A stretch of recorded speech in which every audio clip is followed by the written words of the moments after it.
Olá pessoal, eu sou o professor Jonas, leciono Ciências nas turmas do 8º e 9º ano, na Escola de Centro de Educação Rural de Riacho das Flores, na cidade de Herutaba. A habilidade que vamos trabalhar hoje é comparar as ideias evolucionistas de Lamarck e Darwin, apresentadas em textos científicos e históricos, identificando semelhanças e diferenças entre essas ideias e sua importância para explicar a diversidade biológica. Vamos lá? As teorias evolucionistas, pessoal.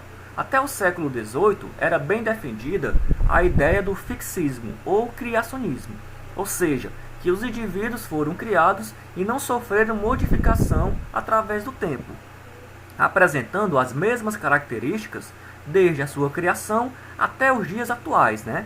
Quem pregava muito, pessoal, essa ideia eram principalmente as religiões, né? Que diziam que todas as espécies, né, e o meio ambiente sempre existiram dessa forma, né?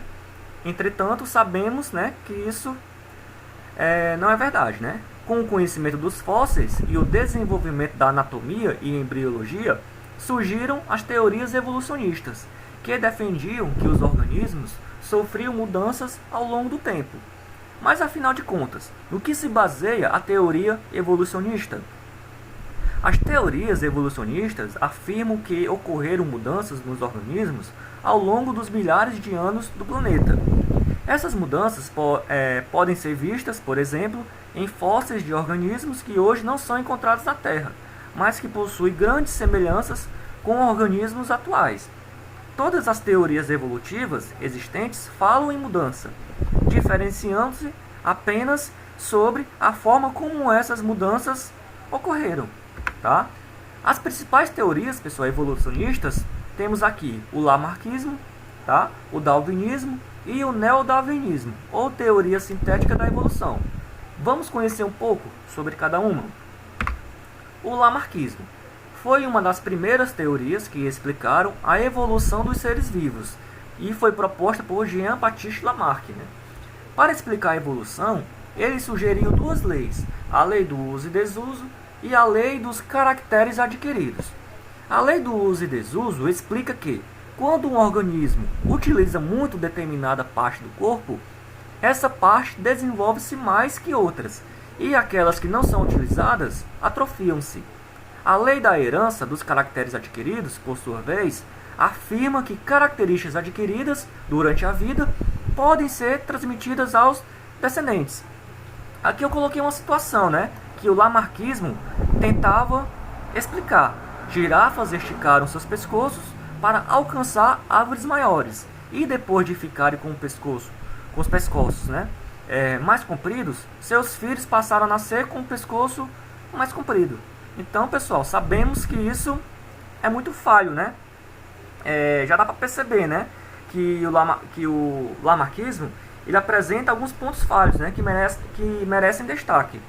O primeiro deles diz respeito ao uso e desuso, né, que não pode ser considerado uma verdade, pois as características do nosso organismo são predeterminadas pelos genes, e o uso e o desuso poderiam causar alterações nos limites predeterminantes, ou seja, as nossas características já são predeterminadas pelos nossos genes, né, por nossa genética, e não se muda assim, tá?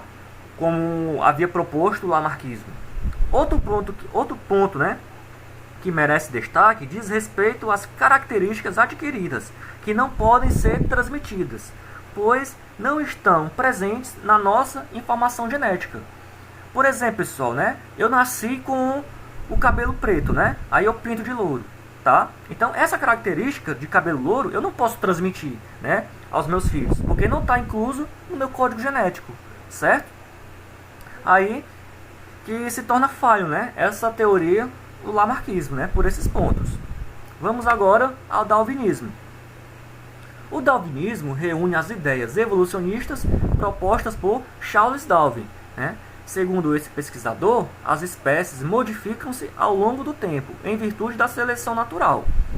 Para ele, os organismos vivem em uma luta constante pela sobrevivência, e apenas aqueles mais aptos são capazes de sobreviver, reproduzir-se e passar as características vantajosas para seus descendentes. Darwin dizia que na natureza, né, não sobrevive o mais forte e nem o mais inteligente, e sim aquele que melhor se adaptar. Percebam que a ideia comum às teorias da evolução propostas por Darwin e por Lamarck é que a adaptação resulta da interação entre os organismos e seus ambientes, né? Vale ressaltar, galera, que apesar da seleção natural ser o mecanismo correto, Darwin não conseguiu explicar como as características vantajosas, né, surgiam nos organismos, e tampouco como eram transmitidas. Essa explicação não foi possível porque não havia conhecimento sobre genética nesse período, né? Assim, algumas coisas ficaram sem explicação, né, de Darwin. Aí surgiu uma nova teoria, que é o neodarwinismo ou teoria sintética da evolução. O neodarwinismo é uma teoria criada com a contribuição de vários pesquisadores, né, para explicar os fatores que Darwin não compreendia quando apresentou sua famosa teoria. Em outras palavras, dizemos que o neodarwinismo consiste na teoria da seleção natural, acrescida dos conhecimentos genéticos adquiridos posteriormente. Assim sendo, o neodarwinismo incorpora a ideia de mutação e recombinação genética. Essa teoria explica que, ao longo dos tempos, os organismos sofrem mutações genéticas, ocasionando novas características no organismo. Tais características podem ser benéficas ou maléficas, dependendo do ambiente em que vivem. Se forem características benéficas, a espécie melhor se adaptará e assim irá se reproduzir melhor, perpetuando a sua espécie. Se forem características maléficas, como por exemplo, se tornar presa fácil, né, dificuldades em obter alimentos, a natureza vai tratando de eliminar em virtude da seleção natural. Isso explica como surgem essas novas características nos organismos e como são transmitidas aos seus descendentes. A teoria de Darwin se mostrou irrefutável, né, e podemos concluir que a evolução é um fato.